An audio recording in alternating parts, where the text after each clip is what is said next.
चित्रलेखा।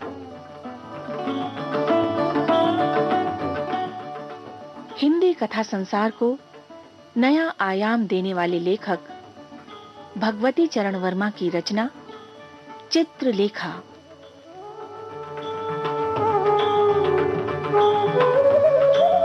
मानव के तन मन को झकझोरने वाली पिपासा की आंधी का लेखा जोखा चित्रलेखा।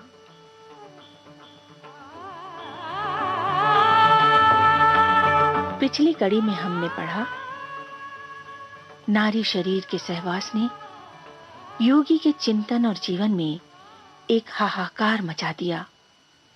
विचलित कुमारगिरी ने जब तन को लड़खड़ाते पाया तो अपने संस्कारों का सहारा लेकर मन को दृढ़ किया। इस दृढ़ता में, इस संकल्प में कितना बल है, आइए आज यही जानें।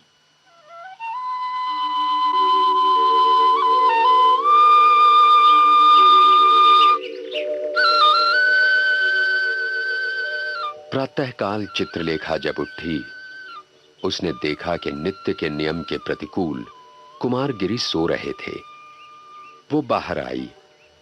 उस समय उसके सिर में दर्द हो रहा था। उसका सारा शरीर जल रहा था। रात भर उसने बुरे बुरे स्वप्न देखे थे। उसका हृदय धड़क रहा था। उस समय सूर्योदय हो रहा था। कलरव के स्वर उस प्रातःकालीन समीर में गूंज रहे थे, जिसकी चाल नव विकसित कलिकाओं के सौरभ भार से मंद पड़ गई थी। चित्रलेखा बाहर आकर खड़ी हो गई। विशाल देव बाहर ही वट वृक्ष के नीचे बैठा हुआ आराधना में व्यस्त था। खड़ी होकर चित्रलेखा सोचने लग गई, कुमारगिरी के पास उसका रहना उचित था या नहीं। इस समस्या को वो सुलझाने का प्रयत्न करने लगी, किंतु अब वो कहां जा सकती थी? किस मुख को लेकर वो बीजगुप्त के पास जाएगी? और क्या बीजगुप्त उसको स्वीकार भी कर लेगा? इन प्रश्नों का उत्तर दे सकने में वो असमर्थ थी। चित्रलेखा वहां से आगे बढ़ी। वो विशाल देव के पास पहुंची। विशाल देव ने उस समय अपने नेत्र खोले। देवी, नमस्कार। नमस्कार। क्या देवी को मुझसे कुछ कहना है? हाँ, और जो कुछ कहना है वो बड़ी आवश्यक तथा महत्व की बात है। पर बात कहने के पहले मैं तुम्हारी प्रतिज्ञा चाहूंगी कि यदि उसे तुम ना मानो तो किसी दूसरे पर वह बात प्रकट न करो। यदि ये प्रतिज्ञा करो तो मैं वो बात कह सकती हूं। जी, मैं प्रतिज्ञा करता हूं। तो सुनो विशाल देव, मैं समझती हूं कि मैंने यहां आकर भूल की। मैं ऊपर उठने आई थी, पर देखती हूं कि ये ऊपर उठना नहीं है, वरन नीचे गिरना है। हाँ, समझ रहा हूं। तुम हंसते हो क्योंकि तुम मेरी बातों पर विश्वास नहीं करते। ठीक है, तुमने उस रात को कुमारगिरी को मेरे साथ देखा था, तो फिर तुमसे स्पष्ट कर ही दूं। जिस काम के लिए मैं यहां आई थी वो नहीं कर सकती। यहां आने पर जब मैंने अपने को देखा तो मुझे मालूम हुआ कि मैंने भूल की। मैंने यहां आकर अपने को गिराया है। अधिक गिरने के लिए मैं तैयार नहीं। साथ ही मैं कुमारगिरी को भी गिरा रही हूं। और ये एक महान पाप है। बोलो, इस पाप से छुटकारा पाने के लिए मेरी सहायता कर सकोगे? इस काम के लिए मैं प्रस्तुत हूं। विशाल देव, तुम आर्य बीजगुप्त का भवन जानते हो? हाँ। उनके भवन में श्वेतांक नाम का एक नवयुवक है। उससे कह दो कि मैं उससे मिलना चाहती हूँ। बहुत अच्छा।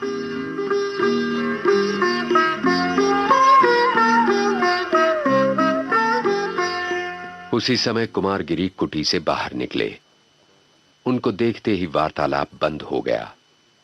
कुमारगिरी अपना मस्तक झुकाए हुए अपराधी की भांति आकर इन दोनों के पास खड़े हो गए। थोड़ी देर तक तीनों मौन रहे। उस मौन को कुमारगिरी ने तोड़ा। आज मैं बड़ी देर तक सोता रहा। मुझे इसका दुख है। इतना कहकर वे आगे बढ़ गए। विशाल देव ने कुमारगिरी के मुख पर एक विचित्र प्रकार का भाव परिवर्तन देखा।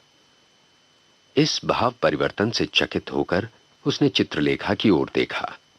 देवी, गुरुदेव आज कुछ अस्वस्थ दिखलाई देते हैं। हाँ,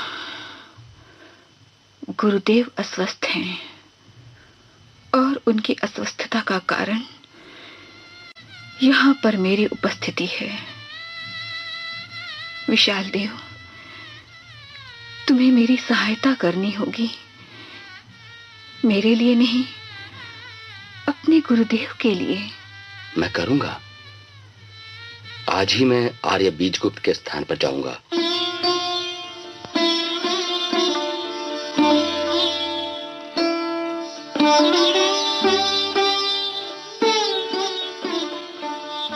विशाल देव ने संध्या के समय पाटलिपुत्र से लौटकर चित्रलेखा से कहा, देवी, आर्य बीजगुप्त तीर्थ यात्रा के लिए काशी गए हुए हैं। विशाल देव, देवी, अब क्या उपाय है? देवी, मेरी समझ में कुछ नहीं आ रहा है। तुम्हारी समझ में कुछ नहीं आ रहा है और मेरी समझ में भी कुछ नहीं आ रहा है। ये विधि की विडंबना है। विधि की विडंबना ही है। शायद अपने पापों का फल भी हो। एक आधार था, उसको छोड़ दिया है। बीजगुप्त को मैंने त्यागा है। क्यों? नहीं, कुछ नहीं। मैं यहां ज्ञान पाने के लिए आई हूं। क्या यही ज्ञान है? भगवान मुझे ज्ञान दे रहा है, फिर ये सब क्यों? विशाल देव, तुम कुछ नहीं कर सकते। गुरुदेव कुछ नहीं कर सकते। मैं कुछ नहीं कर सकती और शायद भगवान भी कुछ नहीं कर सकते। जो होना है हो रहा है और वही होगा। देवी, क्या तुम अपने गत जीवन को फिर से नहीं अपना सकती? गत जीवन को फिर नहीं अपना सकती? कैसी मूर्खता की बातें कर रहे हो? देवी, मैं आगे बढ़ाई हूं, पीछे जाने के लिए नहीं। पीछे जाना कायरता है, प्राकृतिक नियमों की प्रतिकूल है। संसार में कौन पीछे जा सकता है और कौन पीछे जा सका है? एक एक पल आगे बढ़कर मनुष्य मृत्यु के मुख में पहुंचता है।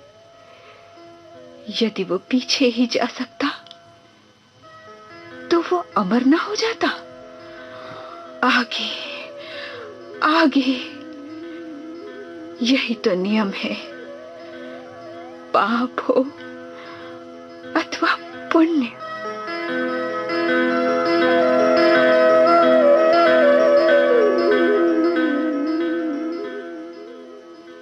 इतना कहकर चित्रलेखा वहां से चल पड़ी। विशाल देव अपने सामने से जाती हुई प्रतिमा को देखता ही रह गया। चित्रलेखा आगे बढ़ी। लता कुंज में बैठे हुए कुमारगिरी को उसने देखा। वो उस ओर बढ़ी। आज दिन भर गुरुदेव कुटी की ओर नहीं गए? नहीं गया। ठीक कहती हो नर्तकी, कुटी में जाना उफ, बड़ा भयानक है। हाँ है। फिर इसका कुछ उपाय है? उपाय? केवल एक उपाय है नर्तकी। उस उपाय को तुम जानती हो। मैं साकार की पूजा पर विश्वास करने लग गया हूं, पर बिना तुम्हारी सहायता के साकार की उपासना असंभव है। साकार? साकार की उपासना भ्रम है गुरुदेव।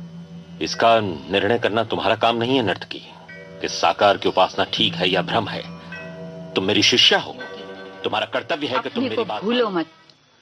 तुम्हारे सामने जो स्त्री खड़ी है वो इतनी असहाय नहीं है कि उस पर शासन कर सको। तुम समझते हो कि तुमने मुझे दीक्षा दी है, ये तुम्हारा भ्रम है। तुम अपने को ही धोखा दे रहे हो। तुम किसे आज्ञा दे रहे हो? क्या तुम ये नहीं जानते कि जिस पर तुम शासन करना चाहते हो तुमने अपने को उसका दास बना लिया है? नर्तकी, मैं तुमसे प्रेम करता हूं। मैं जानती हूं कि तुम मुझसे प्रेम करते हो, पर मैं तो तुमसे प्रेम नहीं करती। एक क्षण के लिए मेरी इच्छा तुम पर आधिपत्य जमाने की हुई थी और मैंने उसका प्रयत्न किया। मैं सफल भी हुई, पर उससे क्या? पुरुष पर आधिपत्य जमाने की इच्छा स्त्री के पुरुष से प्रेम का द्योतक नहीं है। प्रकृति ने स्त्री को शासन करने के लिए नहीं बनाया है, स्त्री शासित होने के लिए बनाई गई है, आत्मसमर्पण करने के लिए। स्त्री अपने से निर्बल पुरुष से प्रेम नहीं कर सकती। जिस पुरुष पर उसने आधिपत्य जमा लिया वो पुरुष उसके प्रेम का अधिकारी हो ही नहीं सकता। स्त्री का क्षेत्र है आत्मसमर्पण। इसलिए स्त्री उसी पुरुष से प्रेम कर सकती है जो उस पर विजय पा सके, जो उस पर आधिपत्य जमा सके। योगी कुमारगिरी, यहीं पर विषमता है। पुरुष का प्रेम आधिपत्य जमाना है, स्त्री का प्रेम अपने को पुरुष के हाथ में सौंप देना है। पर यहाँ बात दूसरी है। यहाँ मैं स्वामिनी हूँ, तुम दास हो।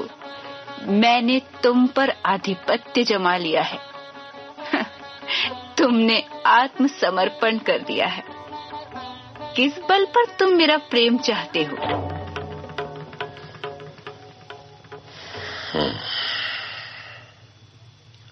ठीक कहती हो।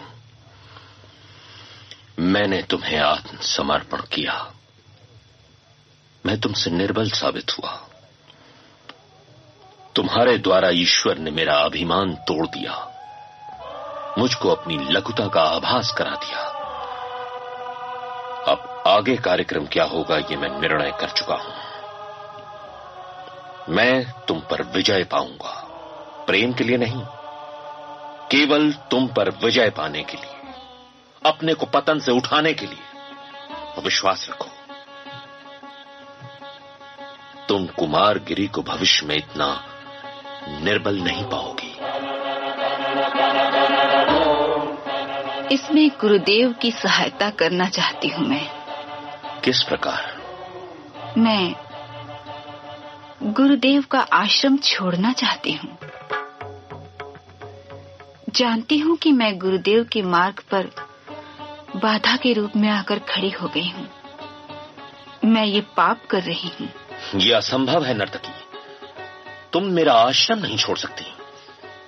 यदि तुम चली जाओगी तो फिर मैं विजय किस पर पाऊंगा? तुम्हें मेरे साथ ही रहना पड़ेगा, समझी? योगी, तुम्हें मेरे ऊपर विजय नहीं पाना है, तुम्हें अपने ही ऊपर विजय पाना है। जब तक मैं यहाँ रहूंगी तुम अपने ऊपर विजय नहीं पा सकोगे, इतना मैं भली भांति जानती हूँ।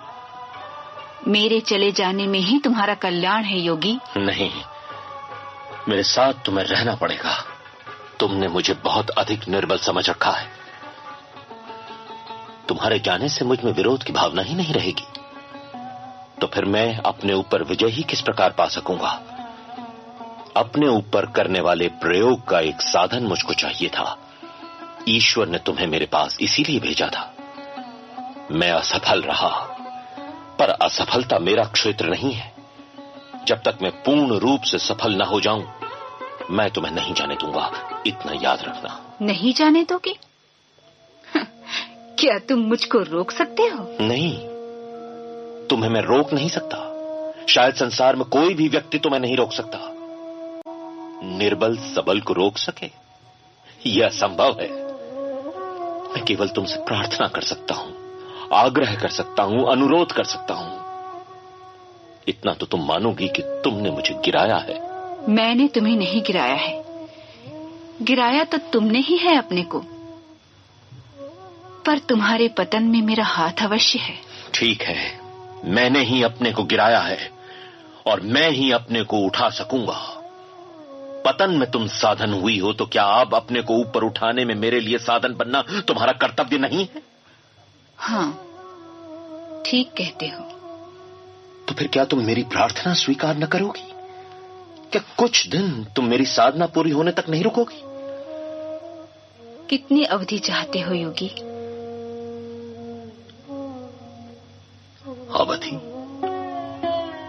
यदि मैं विजयी हो सका तो फिर तुम्हें मेरे पास ठहरने में क्या आपत्ति होगी? यदि मैं विजयी हुआ तो फिर मैं ये समझ लूंगा कि मेरा मार्ग ठीक है और उस समय तुम भी उचित मार्ग का अनुसरण करो। नहीं, अब मैं तुम्हारे मार्ग पर नहीं चल सकती, पर अभी मैं रुकूंगी। यदि जाने की इच्छा होगी तो फिर बतलाऊंगी। उस समय तुम मुझे नहीं रोक सकोगे।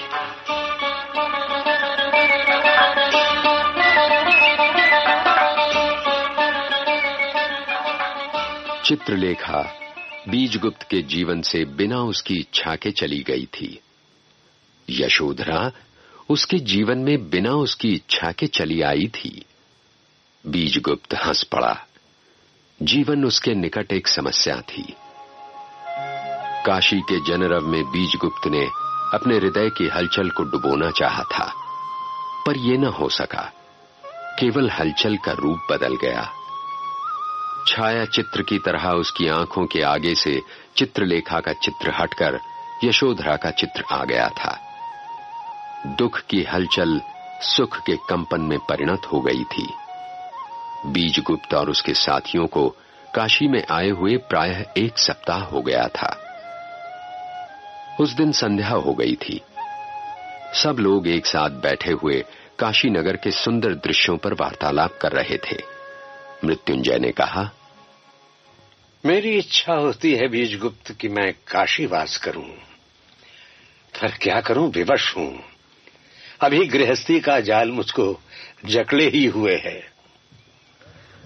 आर्य, रत और विरत, अनुरागी और विरागी तथा गृहस्थ और सन्यासी में भेद बहुत थोड़ा है।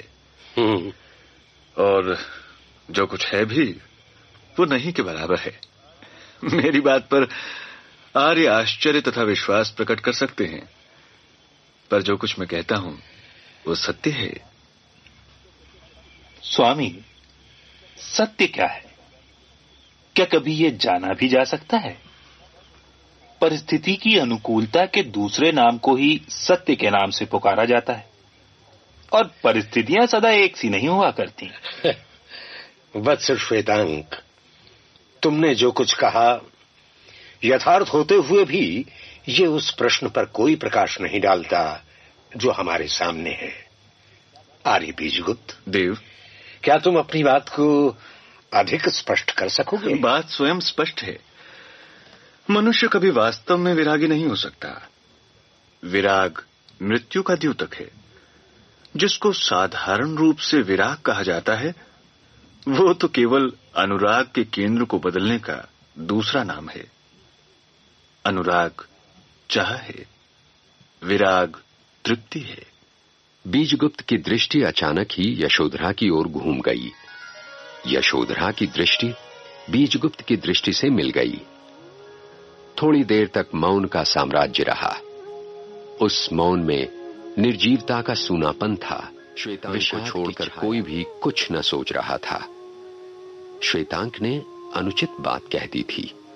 बीजगुप्त की बात का खंडन करके उसने अपराध किया था। श्वेतांक को इसका दुख था। यशोधरा ने श्वेतांक की ओर देखा। श्वेतांक का मुख पीला पड़ गया था। वो श्वेतांक के मनोभावों को समझ गई। उस मौन को तोड़ते हुए यशोधरा ने कहा, आर्य बीजगुप्त, यहाँ कब तक ठहरने का विचार है? ठीक नहीं कह सकता। कभी इच्छा होती है कि पाटलिपुत्र लौट पड़ूं, पर दूसरे एक क्षण यहां कुछ दिन और रहने को जी चाहने लगता है। आर्य मृत्युंजय, आपका कब तक यहां ठहरने का विचार है? मेरी इच्छा की यहां कोई बात नहीं बीजगुप्त। यशोधरा की इच्छा से मैं यहां आया हूं। उसकी इच्छा पर ही जाना भी निर्भर है। बीजगुप्त ने यशोधरा को देखा। वो मुस्कुरा रही थी। यशोधरा की उस दिन की मुस्कुराहट में एक ऐन्द्रजालिक छवि थी। आज प्रथम बार बीजगुप्त ने यशोधरा के सौंदर्य की सुधा के वास्तविक रूप को देखा और काफी देर तक उसको देखता ही रहा। उस समय यशोधरा भी एकटक बीजगुप्त की ओर देख रही थी। मृत्युंजय उस समय बाहर देखने लगे। श्वेतांक को यह घटना असह्य हो गई। स्वामी, क्या आज नगर पर्यटन करने का विचार नहीं है? आर्य मृत्युंजय, नगर में घूमने का क्या विचार है? आज तो इच्छा नहीं होती। देवी यशोधरा, तुम चलोगी? यहाँ बैठकर भी क्या करूंगी? जाने की तो मेरी इच्छा भी नहीं है। तो फिर क्या आप आर्य श्वेतांक को मेरे साथ जाने की अनुमति दे सकेंगे? अवश्य, अवश्य। यशोधरा श्वेतांक के साथ चली गई।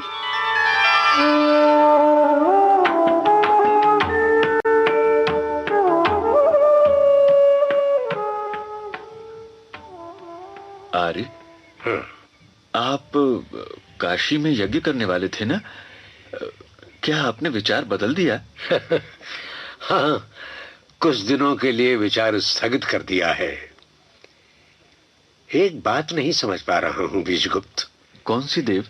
क्या यज्ञ से बलि प्रदान वाला अंश निकाला नहीं जा सकता? अरे, तो बौद्ध भिक्षुओं की बातों में अभी नहीं पड़े। इतने रक्तपात से लाभ? ये रक्तपात धर्म में ग्लानि ही पैदा करता है। जो कुछ बुद्ध ने कहा उसमें तथ्य अवश्य है और शायद सत्य भी है। आर्य, यहां जी नहीं लगता।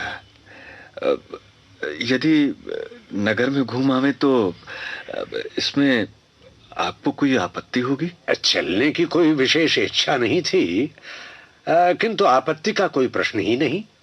यदि चलना चाहते हो तो मैं भी तैयार हूं।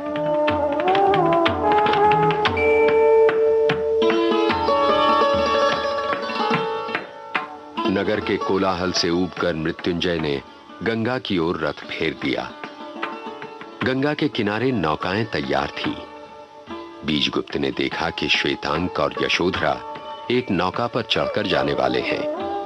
उसने पुकारा, श्वेतांक। श्वेतांक उस समय गंगा के वक्ष पर नाचती हुई नौकाओं को देख रहा था। उसने बीजगुप्त की आवाज नहीं सुनी। यशोधरा ने श्वेतांग से कहा, देखो, पिताजी के साथ आर्य बीजगुप्त आ रहे हैं। सत्यानाश। आर्य श्वेतांग, जीवन में संयम की बहुत बड़ी आवश्यकता होती है। देवी, संयम और प्रेम में विरोध होता है। इस समय तक मृत्युंजय और बीजगुप्त पास आ गए थे। श्वेतांग के मुख से क्षोभ मिश्रित निराशा के भाव अभी तक दूर न हुए थे। बीजगुप्त ने उसके मुखांकित भाव पढ़ लिए। उसने कहा, श्वेतांग, तुम लोगों के चले जाने के बाद हम लोगों का चित्त भी नहीं लगा। हम लोग भी चले आए। मैंने तो स्वामी से पहले ही चलने को कहा था। सब लोग नौका पर बैठ गए और नौका गंगा की धारा में छोड़ दी गई। चारों ओर गंगा के वक्ष स्थल पर नौकाएं उतरा रही थीं। कहीं गाना हो रहा था, कहीं बाजे बज रहे थे और कहीं लोग बातें कर रहे थे तथा हंस रहे थे।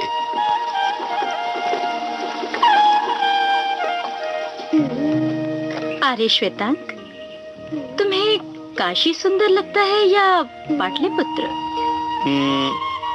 मुझे पाटलिपुत्र अधिक प्रिय है, क्योंकि पाटलिपुत्र का सा ऐश्वर्य यहाँ काशी में नहीं है। काशी तो विद्या का केंद्र है। और बीजगुप्त, तुम्हें? मुझे तो आजकल काशी अच्छा लगता है।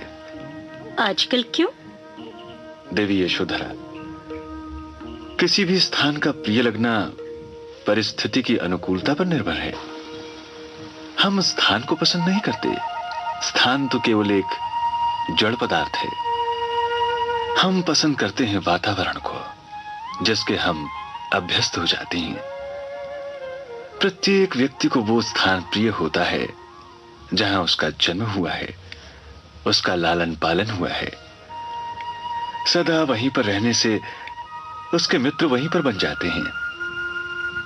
हमारा जीवन जड़ पदार्थों से निर्मित नहीं है, वो निर्मित है चेतन से, व्यक्तियों से, जिनके संसर्ग में हम आते हैं। ऐसी स्थिति में यह स्वाभाविक है कि मुझे पाटलिपुत्र अधिक प्रिय हो, पर बात यहीं समाप्त नहीं हो जाती। एक ही परिस्थिति सदा सबको नहीं सुहाती। हमारी प्रकृति परिवर्तन चाहती है। परिवर्तन के लिए यह आवश्यक होता है कि हम कुछ दिनों के लिए दूसरी परिस्थिति में जाएं। वे दूसरी परिस्थितियां तब तक हमें सुहाती हैं जब तक हमारी परिवर्तन की भावना पूर्ण रूप से संतुष्ट नहीं हो जाती। मेरी तबीयत काशी में नहीं भरी, इसलिए मुझे अभी भी काशी बहुत प्रिय है। अरे बीजगुप्त, आप में एक विचित्र प्रतिभा है। आपके तर्क अकाट्य होते हैं। आर्य श्वेतांग, ज्ञान तर्क की वस्तु नहीं है। आप आर्य बीजगुप्त से सावधान रहिएगा। देवी यशोधरा, मैं आर्य बीजगुप्त का गुरु भाई हूँ, तो मैं अपने गुरु महाप्रभु रत्नांबर से भी सावधान रहूं। ये कैसे कहूँ? क्यों नहीं देवी यशोधरा, ये भी कह सकती हो। जो बात ठीक समझती हो उसके कहने में संकोच ही क्या? नहीं, संकोच की कोई बात नहीं आर्य बीजगुप्त। आपके विषय में मैं सब कुछ कह सकती हूँ, क्योंकि मैं आपसे इतनी घनिष्ठ हूँ कि मुझे आप में और अपने में अधिक भेदभाव नहीं दिखता। पर महाप्रभु रत्नांबर वे पूज्य हैं।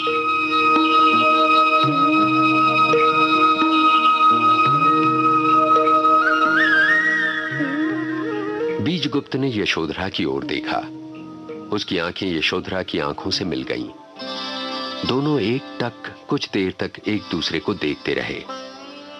यशोधरा की आंखों में लज्जा न थी, संकोच न था, एक सुषमा थी, स्पष्टता थी, निश्चल भाव था। बीजगुप्त की धमनियों में रक्त तीव्र गति से प्रवाहित होने लगा। हृदय धड़कने लगा। सारे शरीर में एक कंपन सा दौड़ गया। बीजगुप्त ने यशोधरा से अपनी आंखें हटा लीं। श्वेतांग की आंखों से उसकी आंखें मिलीं। श्वेतांग की आंखों ने कह दिया कि वो बीजगुप्त की इस भावना को समझ रहा है। बीजगुप्त को अपने ऊपर कुछ क्रोध हुआ और श्वेतांग के ऊपर भी। श्वेतांग। स्वामी। कुछ नहीं। अरे हाँ, हम लोगों को यहां आए हुए कितने दिन हुए? 8 दिन। तो अब पाटलिपुत्र लौट चलना उचित होगा। चित्रलेखा को भूलना असंभव है। चित्रलेखा। हिंदी कथा संसार को नया आयाम देने वाले लेखक भगवती चरण